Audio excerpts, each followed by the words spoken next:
Donc, on poursuit dans notre thématique sur les relations. On a déjà parlé de beaucoup d'aspects des relations. On a parlé de la croix, qui est un carrefour entre la relation horizontale, comme ça, et la relation verticale avec Dieu. On a parlé des relations toxiques, on a parlé du couple, de l'amitié. Ça, Christian, tout à l'heure, a parlé de faire attention dans les relations, d'être prudent. Et aujourd'hui, j'aimerais parler de notre relation envers l'Église locale. La relation avec les frères et sœurs. Amen. Si vous êtes toujours là, vous pouvez dire Amen. Actes chapitre 2, verset 42. Il persévérait dans l'enseignement des apôtres, dans la communion fraternelle, dites avec moi communion fraternelle, dans la fraction du pain et dans les prières. Verset 44. Tous ceux qui croyaient étaient dans le même lieu et ils avaient tout en commun. Ils vendaient leurs propriétés, leurs biens et ils en partageaient le produit entre tous selon les besoins de chacun. Ils étaient chaque jour tous ensemble, assidus au temple, et ils rompaient le pain dans les maisons et prenaient leur nourriture avec joie et simplicité de cœur, louant Dieu et trouvant grâce auprès de tout le peuple. Et le Seigneur ajoutait chaque jour à l'Église ceux qui étaient sauvés. Amen. Amen. Aujourd'hui, on peut se poser cette question. Si on est honnête, si on est transparent, on peut se poser cette question. Est-ce que c'est encore nécessaire, la communion fraternelle ? Certains se disent, on a le culte en direct. Aujourd'hui, il y a une révolution technologique, gloire à Dieu. Et on peut suivre le culte en direct, on peut suivre le culte de plusieurs églises, on peut suivre les messages. Donc, on a accès à de la nourriture spirituelle en ligne. J'ai de la famille, j'ai des amis, donc j'ai des relations qui me nourrissent. Du coup, est-ce que c'est encore pertinent que je puisse développer une relation avec les frères et sœurs ? C'est une question qu'on peut poser aujourd'hui. Certains viennent même à l'église. Ils servent, mais ils ont peu ou pas de relation avec les frères de leur église locale. Parce qu'ils se disent de toutes les façons, Jésus n'a pas institué une église fermée, c'est l'église universelle qui est importante. Donc, j'ai des chrétiens qui sont dans d'autres églises. Peu importe, l'important, c'est que je puisse connecter ou communier avec des églises, avec des chrétiens d'autres églises. Et aujourd'hui, j'aimerais qu'on puisse ensemble étudier cette question, qu'on puisse voir ce que Dieu a prévu, Jésus a prévu pour la communion fraternelle. Qu'est-ce que la communion fraternelle ? Est-ce que c'est encore pertinent aujourd'hui ? Et est-ce qu'il faut vivre cette communion nécessairement dans l'église locale ? Si le programme vous plaît, vous pouvez dire Amen. La première chose qu'on constate dans le texte, c'est qu'il y avait une persévérance autant dans l'enseignement que dans la communion fraternelle. On est à l'époque de l'église primitive. Les 120 étaient dans la chambre haute, ils avaient prié, ils avaient vu un déferlement de l'esprit. Ils se sont mis à prêcher l'évangile et il y a eu des milliers de conversions. Et donc, la première église est née. Et tout de suite, on voit que des personnes qui hier ne se connaissaient pas se considèrent désormais comme frères et sœurs. Et il y a là l'instauration de la koinonia, la communion fraternelle. La communion fraternelle, c'est l'union, c'est l'interaction, c'est la participation, la relation qu'il y a entre des chrétiens qui ont une foi commune. Première chose qu'on constate, donc, c'est que la communion fraternelle est une preuve du salut. La communion fraternelle est une preuve qu'on est sauvé. Lorsque vous regardez au verset 47, il a écrit ceci. « Le Seigneur ajoutait chaque jour à l'Église ceux qui étaient sauvés. » Il y a ici une sorte de pléonasme, une répétition qu'on pourrait juger inutile. Puisque ceux qui sont sauvés, ce sont l'Église. Est-ce que vous me suivez ? À quoi bon préciser que le Seigneur rajoutait à l'Église ceux qui étaient sauvés. Parce que le message, il est clair. Le salut doit être suivi d'une intégration à une communauté. Dieu ne veut pas seulement nous sauver, il veut que nous puissions intégrer une communauté de gens sauvés, l'Église. Le but de l'Évangile n'est pas d'engendrer des chrétiens isolés. Non. Le but de l'Évangile, c'est d'engendrer des chrétiens en interconnexion ou encore en communion. Et les chrétiens qui sont en communion forment un corps indivisible.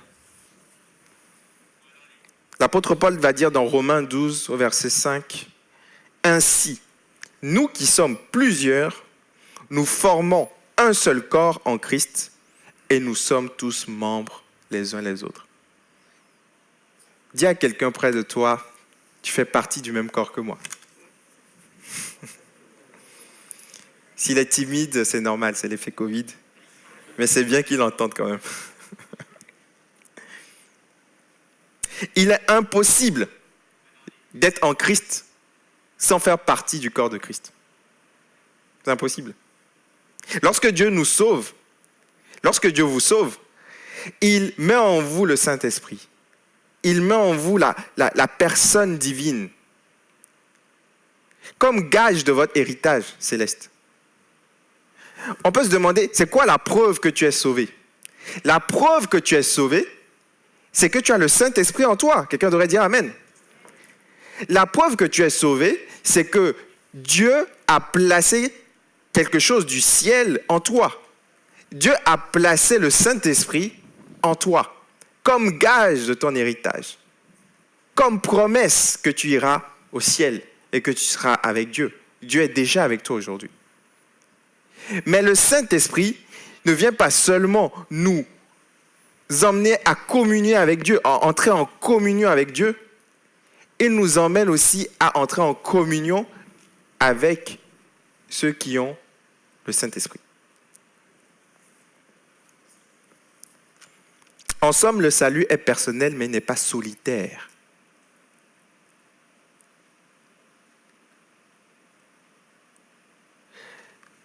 Tu es sauvé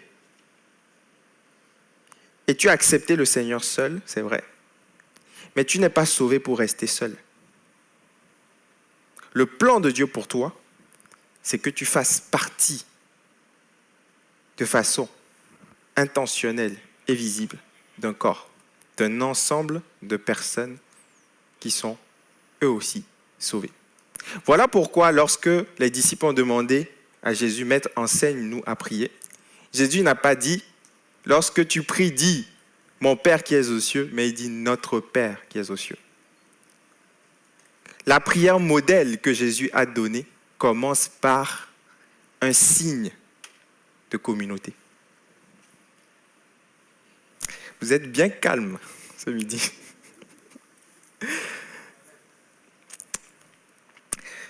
Si quelqu'un n'aime pas ma femme, je pense que notre relation ne va pas durer longtemps. Ah oui, parce que si tu détestes ma femme, si tu ne supportes pas ma femme, soit je vais t'inviter à faire un petit effort quand même, de courtoisie, soit on ne sera pas très très proche. Jésus est fou amoureux de sa femme, l'Église. Ah oui. L'Église est imparfaite. L'Église est composée de personnes tellement imparfaites. Jésus lui-même n'a pas pris l'élite. Il a pris des pécheurs, des collecteurs d'impôts, des gens qui, des fois, ont mauvaise presse, des prostituées, des mafieux. Il a répandu sa grâce aux pauvres. Il a même des fois touché des lépreux, des personnes qui étaient malades. Et c'est ces personnes-là qui constituent l'Église. Ils ne sont pas parfaits, mais ils sont sauvés. Et Jésus aime ces personnes. Et si nous aimons l'époux, nous devons aussi supporter l'épouse. Quelqu'un devrait dire Amen. La preuve que tu es en Christ, c'est que tu as un amour aussi pour l'Église et les chrétiens. C'est pertinent aujourd'hui de parler de ça parce que on est dans un monde qui évalue d'abord le soi. On vous dit un peu partout que c'est vous qui comptez en premier, c'est vos rêves qui comptent, c'est votre épanouissement qui est le plus important. Et donc, on n'encourage pas toujours à valoriser l'appartenance à une communauté. Et là, Jésus envoie un autre message. Il dit qu'il ajoutait à l'Église ceux qui étaient sauvés. Je prie que ce matin, Dieu puisse renouveler notre intelligence pour que nous puissions voir l'Église comme lui-même il la voit, afin de réajuster notre attitude par rapport à elle. Quelqu'un devrait dire Amen. Deuxièmement, la communion fraternelle, c'est une interaction à la fois spirituelle et sociale. Dites avec moi, spirituelle et sociale. Au verset 46, on lit qu'ils rompaient le pain dans les maisons et prenaient leur nourriture avec joie et simplicité de cœur, louant Dieu.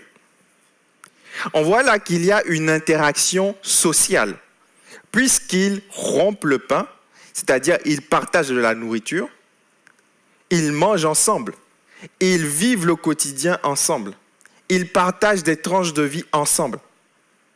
Mais il y a aussi un aspect spirituel, puisqu'ils prient ensemble, ils louent Dieu ensemble. C'est les deux faces de la même pièce. Lorsqu'on parle de communion fraternelle, des fois, ça peut devenir un concept théorique, abstrait, désincarné. Mais on voit que la vraie communion fraternelle, c'est la rencontre entre une relation sociale et spirituelle. Des fois, on peut vivre le social sans le spirituel. On peut être amis avec des chrétiens, on passe de bons moments ensemble, mais on peut oublier que ce qui nous réunit, premièrement, c'est notre salut en Christ. C'est la personne de Christ. Alors le social sans spirituel, c'est superficiel. Puisque nous devons avoir avec les chrétiens, premièrement, la chose qui nous réunit en tant que chrétiens. Parce qu'avec vos familles, avec vos amis, avec les personnes que vous aimez, qui ne sont pas en Christ, vous ne pouvez pas prier Jésus ensemble. Est-ce que quelqu'un me suit cet après-midi ? La seule chose que vous pouvez faire avec des chrétiens et que vous ne pouvez pas faire avec des non-chrétiens, c'est de communiquer avec Jésus, c'est d'adorer Jésus et c'est de louer Jésus. La communion fraternelle nécessite cet aspect spirituel. Mais il nécessite aussi un aspect social, parce que le spirituel sans le social, c'est insuffisant. C'est aussi superficiel. Si je suis capable de prier avec toi, mais que l'instant d'après, je ne m'intéresse pas à ta vie, je ne veux pas que tu me donnes de tes nouvelles, je ne veux pas m'intéresser à tes problèmes, je ne suis pas capable de rire avec toi, de me réjouir avec toi. Je prie avec toi dans l'assemblée, mais dès que le culte finit, je trace, parce que je ne veux pas véritablement qu'il y ait une vraie relation. Ce n'est pas la communion fraternelle. C'est un simulacre. Je prie que ce ne soit pas notre partage dans le nom de Jésus. Je bénis Dieu parce que à l'Église Paris Métropole, on n'est pas parfait, on est en chemin, mais on a pu voir quand même beaucoup de démonstrations d'amour fraternel, de communion fraternelle. Je pense particulièrement à cette période Covid où des personnes se sont déplacées pour aller rendre visite à des personnes seules, lorsque cela était possible. Des frères et sœurs ont fait des chaînes de prière pour prier pour des personnes qui avaient un membre de leur famille atteint de la Covid. Encore cette semaine, on recevait dans le groupe WhatsApp de République des personnes qui demandaient la prière. On priait avec eux. Les gens se sentent concernés. Des jeunes qui se retrouvent quand c'est possible pour jouer à la guitare, pour passer du bon temps ensemble. Des gens qui aiment sans forcément qu'il y ait une raison valable. Qui n'aiment pas parce que vous avez un certain statut, parce qu'ils attendent quelque chose de vous, mais qui aiment simplement parce que vous êtes frères et sœurs. C'est beau la communion fraternelle. Peut-être que vous avez été déçus de certains chrétiens. Vous avez été déçus de l'Église. Mais cela ne doit pas nous décourager à la communion fraternelle. Ce n'est pas parce que tu as été trompé par un homme que tous les hommes ne sont pas dignes de confiance. Ce n'est pas parce que tu as été trompé par une femme que toutes les femmes ne sont pas dignes de confiance. Je prie que le Seigneur puisse guérir nos cœurs, afin que nous puissions croire en la communion fraternelle, parce que Jésus y croit. Amen. Comment vivre la communion fraternelle? En invitant les gens dans notre vie. Je rêve d'une église où on est créatif, on dépasse les barrières culturelles, les conventions préétablies, pour vivre une nouvelle forme de communauté.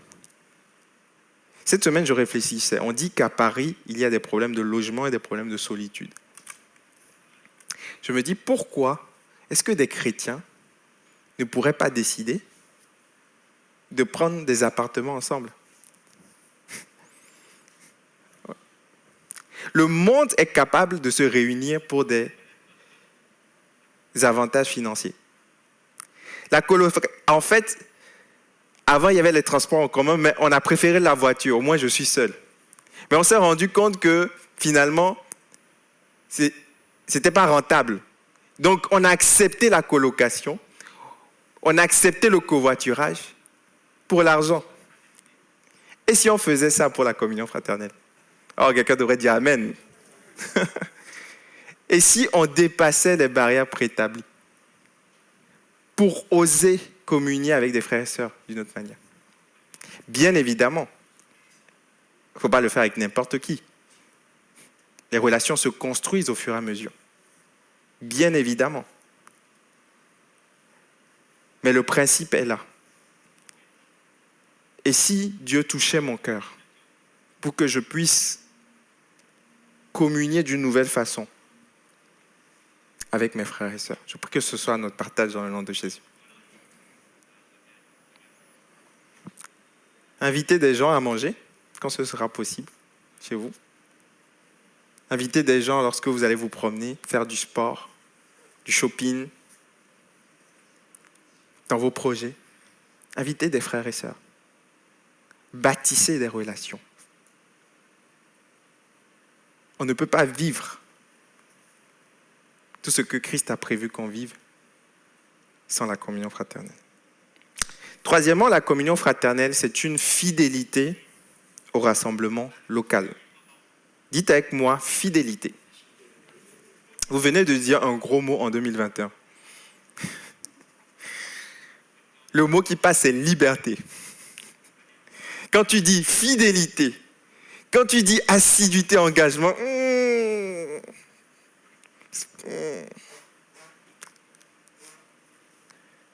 on n'aime pas ça aujourd'hui. Les sociologues disent qu'on est dans une génération YZ qui ne supporte plus l'engagement. Je ne dis pas que c'était mieux avant, mais avant, nos aînés s'engageaient dans des entreprises par fidélité pour l'entreprise, pour des dizaines d'années. Et ils s'engageaient dans le mariage, dans le couple, pour la vie. Ils se déplaçaient moins. Aujourd'hui, on fonctionne plus par intérêt que par fidélité. On te dit, vu que c'est toi qui comptes, et il y a une part de vrai, bien sûr qu'il faut chercher son épanouissement. Le problème, c'est de ne chercher que son épanouissement. On te dit, si ça ne va pas à ton travail, change de travail. Si ça ne va pas dans ton couple, change de couple parce que tu mérites le meilleur. Si ça ne va pas là où tu es, change de lieu. Mais la question c'est, est-ce que le monde est beaucoup plus heureux?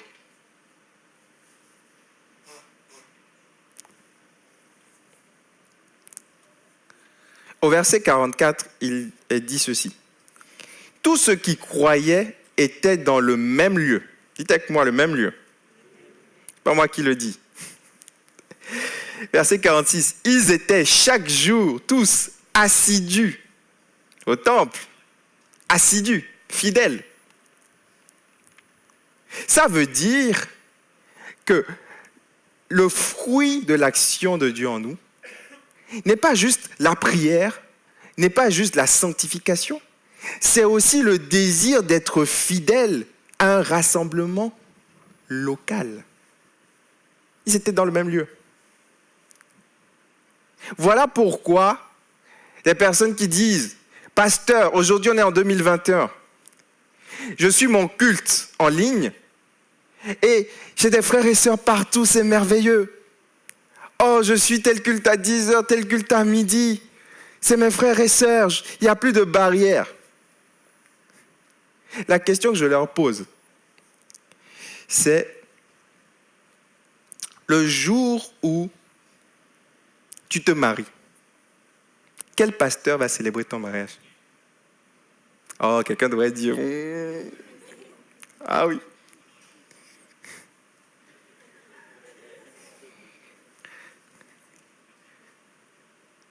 Lorsque tu enlèves le rassemblement local, il y a certains versets que tu ne peux plus vivre dans la Bible.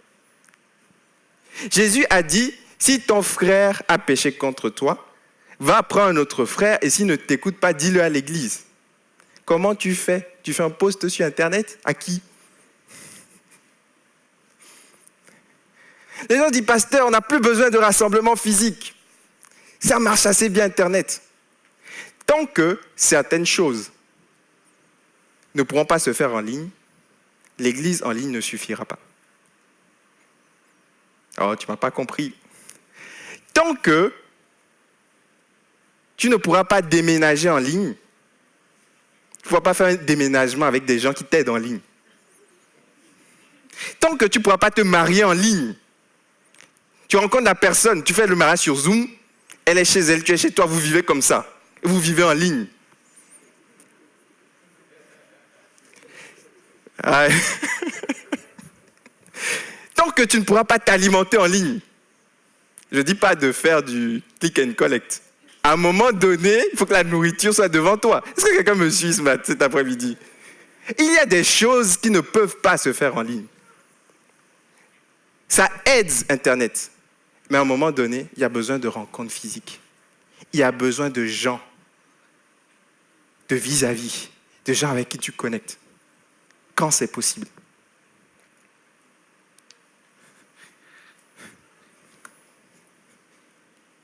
Ils étaient assidus au temple. La communion fraternelle, c'est aussi un engagement à être présent. Parce que je réalise que je ne participe plus au culte, je ne viens plus aux réunions seulement par intérêt, mais je viens parce que ma présence fait du bien à quelqu'un d'autre. C'est ça l'Église. L'Église, ce n'est pas un pasteur qui fait un one-man show devant un public qui vient comme un cinéma. Non! L'Église, c'est une communauté. C'est un ensemble de personnes qui interagissent entre eux. Le pasteur est un membre de la communauté.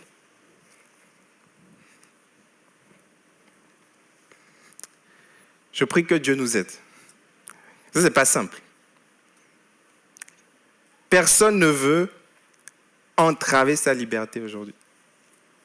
Mais la vérité, c'est que lorsqu'on applique la parole de Dieu, on a toujours l'impression de perdre à court terme, mais on gagne à long terme.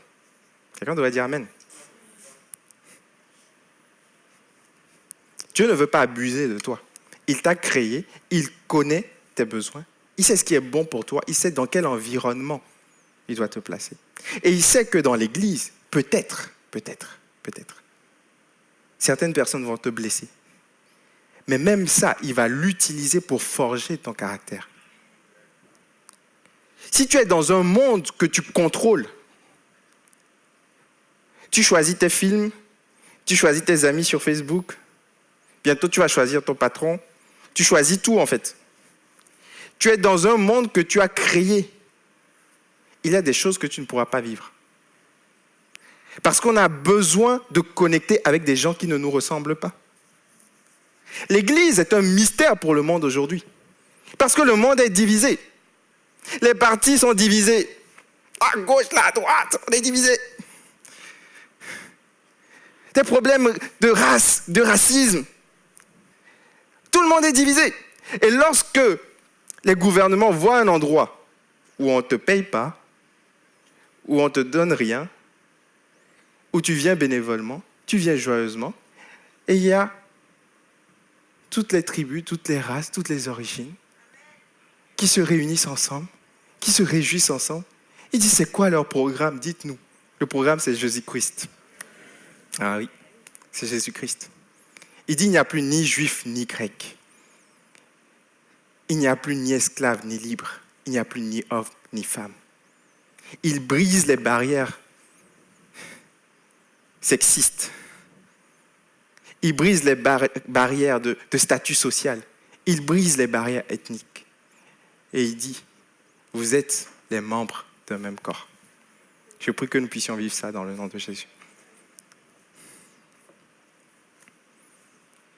Que Dieu nous aide à être assidus et fidèles. Parce que la fidélité, c'est un trait de caractère. Quatrièmement, la communion fraternelle, c'est aussi une invitation à la solidarité. Dites avec moi solidarité. Verset 45. Ils vendaient leurs propriétés et leurs biens et ils en partageaient le produit entre tous selon les besoins de chacun. C'est une invitation à la solidarité, à la libéralité, à la générosité, au partage. Ils vendaient sans que personne ne les ait manipulés, ne les ait forcés. Ils étaient tellement remplis de joie, ils avaient compris que leur richesse ici était passagère, ils avaient compris qu'ils avaient une espérance éternelle, et alors ils avaient décidé en tant que communauté de tout partager. Alors, je te rassure, je sens quelqu'un qui est en train de stresser en ce moment.